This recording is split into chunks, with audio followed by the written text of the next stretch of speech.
వంటింట్లో అమ్మ వంటికి స్వాగతం. ఎంతో రుచిగా ఉండే ఈ బెండకాయ ఫ్రైని ఎలా తయారు చేయాలో తెలుసుకుందామా? మెయిన్గా మనకు కావాల్సినవి బెండకాయ ముక్కలు, ఒక పెద్ద సైజు ఉల్లిపాయలని ముక్కలు చేసుకుని పెట్టుకోండి. ఓ 4 పచ్చిమిరపకాయలు, 6-7 ఎండుమిరపకాయలు, వెల్లుల్లిపాయ చిన్న చిన్న ముక్కలు కట్ చేసుకుని పెట్టుకోండి. కరివేపాకు కొంచెం ఎక్కువగానే తీసుకోండి.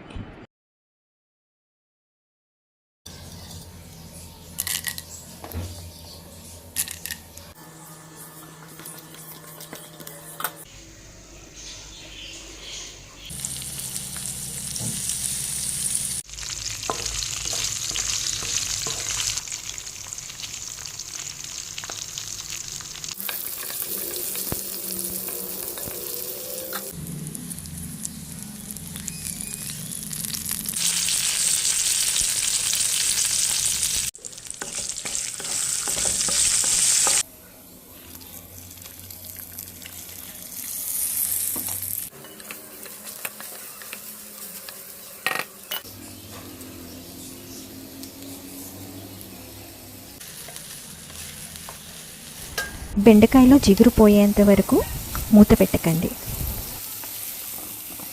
బెండకాయ చాలా వరకు ఉడికిపోయి జిగురంతా పోయిన తర్వాత సాల్ట్ వేయండి.